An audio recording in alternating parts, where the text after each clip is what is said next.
తెలంగాణలో రైతుల రుణమాఫీకి సంబంధించి తెలంగాణ కేబినెట్ కీలకమైన నిర్ణయం తీసుకుంది.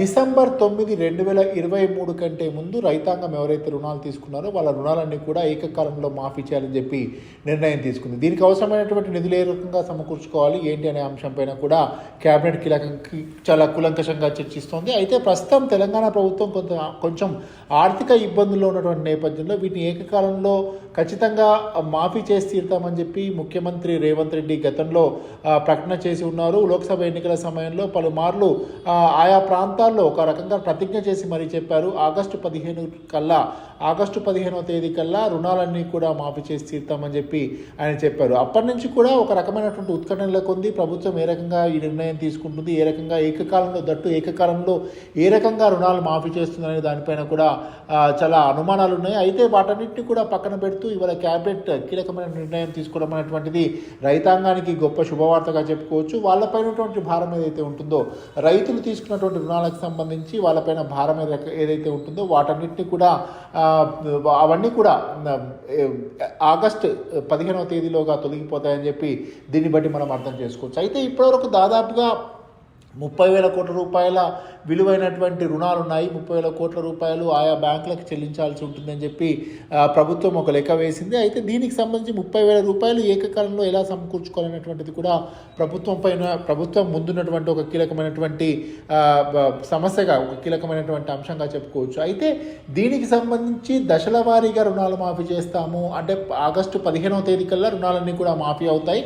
అయితే ఇప్పటి నుంచే దానికి సంబంధించినటువంటి కసరత్తు అంటే రాష్ట్ర ప్రభుత్వానికి ఉన్నటువంటి ఒకవేళ ఉన్నటువంటి ఆర్థికంగా ఉన్నటువంటి అంశాలను దృష్టి పెట్టుకొని ఆర్థికంగా వెసులుబాటు కనుక ఉంటే కొంచెంగా దశల వారీగా చేస్తూ మొత్తం ఆగస్టు 15 కల్లా పూర్తి చేయాలనే ఒక ఉద్దేశంతో ప్రభుత్వం ఉన్నట్టుగా కనపడుతుంది. మరోవైపు కొన్ని అంశాలు కూడా దీంట్లో ప్రధానంగా చర్చకు వస్తున్నట్టుగా తెలుస్తుంది. అయితే ఏకకాలంలో రుణాలు మాఫీ చేయాలంటే ఇప్పటికే రకరకాలైనటువంటి సమస్యలు ప్రభుత్వానికి ఉన్నాయి.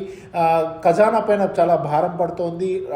ఒక రకంగా ఆదాయం కూడా ఆశించిన స్థాయిలో ఉండడం లేదు. ఇటువంటి పరిస్థితుల్లో ప్రభుత్వం పైన పెద్ద మొత్తంలో భారం పడుతుంది కాబట్టి వాటిని ఏ రకంగా సమకూర్చుకోవాలనేటువంటిది కూడా ఒక అంశంగా చెప్పుకోవచ్చు. అయితే మొదట ఒక ప్రతిపాదన వచ్చింది. వీటన్నిటికి సంబంధించి రాష్ట్ర ప్రభుత్వమే చెల్లించాల్సి ఉంటుంది కాబట్టి ఆర్బీఐ కన్సెంట్ తీసుకొని ఆయా బ్యాంకుల్లో ఉన్నటువంటి రుణమాఫీలకు సంబంధించి ప్రభుత్వమే పూచీకత్తు ఇస్తూ ఆర్బీఐ సహాయంతో ప్రభుత్వం దాన్ని భారాన్ని మీద వేసుకోవడం వల్ల రైతులకు రుణమాఫీ భారం తొలుగుతుంది, బట్ ప్రభుత్వానికి మాత్రం ఉంటుంది అనేటువంటి ఒక ఉద్దేశంతో ఉన్నట్టుగా ఒక అంశాన్ని పరిగణలోకి తీసుకుని ఒక అంశాన్ని కూడా చాలా డీటెయిల్గా చర్చిస్తున్నట్టుగా తెలుస్తుంది. మరోవైపు ఏ వనరులు ఉన్నప్పటికీ కూడా అనేక వనరులు ఉన్నప్పటికంటే భూముల అమ్మకాల ద్వారా ఏమైనా ఆదాయం సమకూరుతుందా, భూముల అమ్మకం ద్వారా ఏమైనా సమకూర్చుకోవచ్చు అనేటువంటి అంశంపైన కూడా అనేటువంటి అంశంపైన కూడా చర్చిస్తున్నారు. ఏదేమైనప్పటికీ కూడా ప్రభుత్వం ఒక కీలకమైనటువంటి నిర్ణయం తీసుకుంది.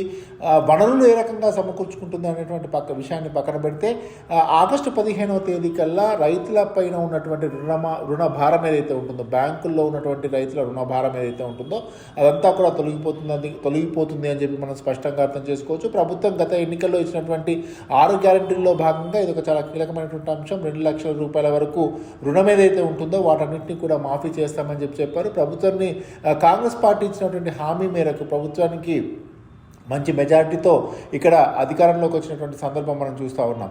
ఇప్పుడు రైతుల రుణమాఫీకి సంబంధించి ఎప్పుడు చేస్తారు ఏంటి అనేటువంటి అంశంపైన విపక్షాలు పెద్ద ఎత్తున ప్రశ్నల వర్షం కురిపిస్తున్నటువంటి నేపథ్యంలో ఇది ప్రభుత్వానికి కొంచెం ఊరట కలిగించేటువంటి అంశంగా చెప్పుకోవచ్చు. అలాగే రైతులకు మాత్రం పూర్తిగా ఉపశమనం లభిస్తుంది, రైతులకు మాత్రం పూర్తిగా ఈ రుణం భారం నుంచి విముక్తులు అవుతారన్నటువంటి అంశాన్ని మనం స్పష్టంగా అర్థం చేసుకోవచ్చు.